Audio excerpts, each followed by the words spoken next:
We want you to begin putting, for a little while, everything that is important to you in the category of not your job, meaning not your action-oriented job. We want you to understand that there is a broader perspective that is moving things and keeping things in balance, and that the population of your planet is something that is tended to from non-physical consciousness perspective. That so much about what you are living here was set into motion even before you got here. And that there is a vibrational reality that you will call future experience that is underway, that you are contributing to on a daily basis by the sifting and sorting of the contrasts that you live. So just for a little while, we're not asking you to withdraw from life. We're not asking you to not have fun measuring yourself with others. We're not asking you to not enjoy the competitions that you find with each other. We're just asking you to put it in perspective. We're just asking you to acknowledge that there is an energy that creates worlds, a consciousness flowing energy that creates worlds, that comes from what some want to call God. We call it source energy, or your inner being, or the non-physical part of you, that is working for you because you are blessed and deserving, not against you ever. We would like you to accept that as you are here in these leading edge bodies, and that as you explore the details of your life, and you find something that is unpleasant to you, like people who are hungry, or people who are angry and mean and belligerent, or, that when you experience the exposure of that, and you feel the offness of it, that you give birth to a rocket of desire that is then understood by this energy that creates worlds. It becomes part of the consciousness. It becomes part of the becoming. So you keep giving birth to a better world that you don't line up with. You give birth to a better world all day long. You give birth to more peace. You give birth to more prosperity. You give birth to more abundance of all manner.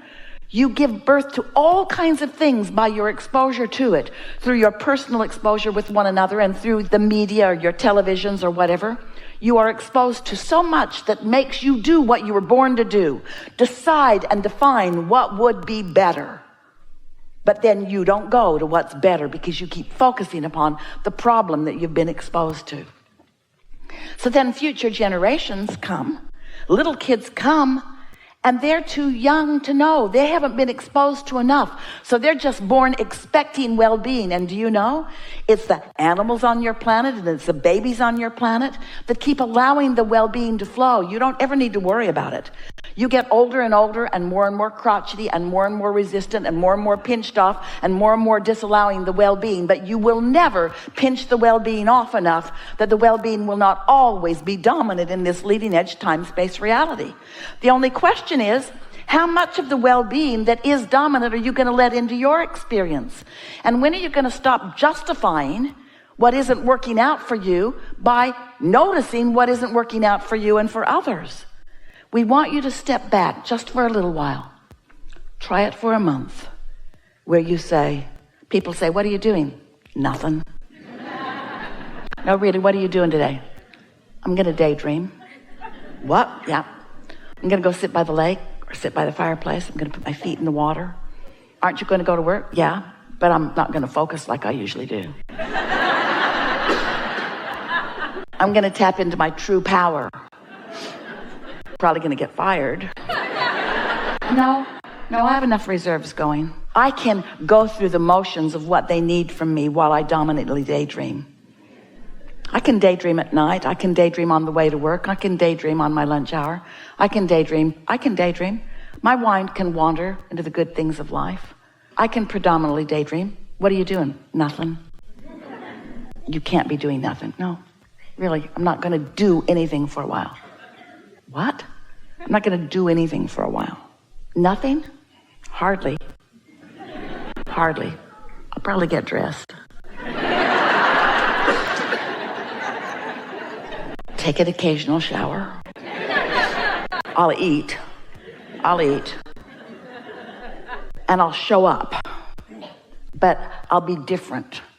Because I'm showing up in my wholeness. I'm showing up in my expecting good things to come to me. I'm showing up expecting inspiration to come to me in such a timely way that I can shoot a basket from mid-court and on a buzzer beater win the championship. I can do that. Or I can receive an impulse about something that I've been lightly pondering, and when I play it all the way out, it's effective. I can invent things and create things by utilizing this higher power that I have to daydream myself to. I'm no longer going to hold myself in practical defiance of my true power. I'm not going to do a piddly, mediocre little action thing. I'm going to tap into true power. So we're just saying that when you get the hang of this, that the power of a non-resisted thought, that's what we want you to focus with us here. The power of a non-resisted thought is a comparison of like an atomic bomb to a firecracker.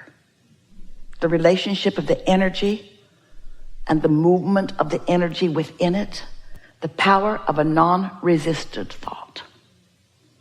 Try it. Try it just a little. Not even all the time, just a little more. Daydream a little bit and see what happens. Let your mind wander, or think about when your mind did wander and what it produced. Esther was waiting for her plane at the airport on her way to here. And she was in the Delta Lounge and just got a really strong impulse to go to her gate. And she looked and she thought, it's an hour early. I should stay here because less people, more food, comfortable chair. I should stay here. But the impulse to go was really strong. A good feeling impulse, like something better awaits you somewhere else. That feeling? Her practical mind couldn't figure it out because nobody wants to be at the gate instead of the first class lounge. But Esther did, was strong. So she went down to the gate, found a seat, saw that her flight was on the board. It was the next flight coming. There was an airplane still there and another one still coming. So she was there really early. And then she thought, I should have a drink of water. My breath might be bad. And she thought, I should eat a breath mint. My breath might be bad. And then she thought, I should stand up. And then she thought, I should go over there. So she's just following these unimportant seeming impulses. And a woman turned around and said, Esther, oh my God, I knew I would meet you someday. I didn't know where or when. Esther said, me neither. All I know is that for the last hour, you've been calling me right here. You've been calling me right here and see, my breath's good. Now, we know these are not earth-shattering events, but what we want to say to you is that you are co-creating with all kinds of things. Oh, and this girl has a resume that knocks Esther's socks off. The last 5 things that Esther wrote on her daydreaming list are those kinds of things. In other words, the universe knows who you are. The universe knows who others are. The universe knows where you are in relationship to everything that you want. And so when you are in alignment with who you are and you get an impulse. Now, there's not one of those things that we said to you that Esther was thinking about that feels very important to you. In other words, how earth-shattering really is it for Esther to just get up and go someplace else? Not very, but isn't meeting someone a good thing? And isn't timing of that a good thing? And isn't co-creating a good thing? And isn't that how the world goes round? Isn't everything about co-creating? Isn't everything about that? You see what we're getting at?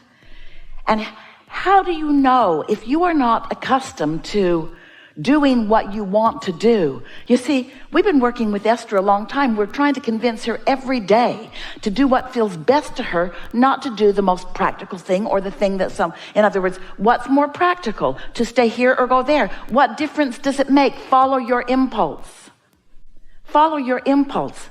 Accept that there is someone upstream from you with a broader point of view that knows everything that you intend, that knows everything that's in your vortex, and knows, here it is, what the path of least resistance is to get you to where you want to be. But it's not path of least resistance just to get you from some place to another place. It's path of least resistance to give you the most fun along the way. You see what we're getting at? Now, the big payoff for Esther was when the woman turned around and said, Esther? And Esther thought, so that's what this has all been about. In that moment, she knew. In that moment, all these random, sort of weird impulses that she followed, then there was the big payoff. Was it a big payoff to walk to the gate? Not such a big payoff. Was it a big payoff to have a drink of water? Not such a big payoff. Was it a big payoff to eat a breath mint? Not such a big payoff.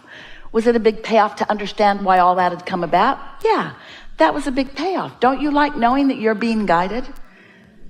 Now, you would like this story a whole lot better if this was the story we told you.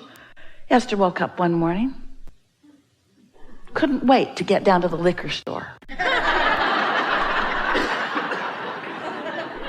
That's where she buys her water and milk.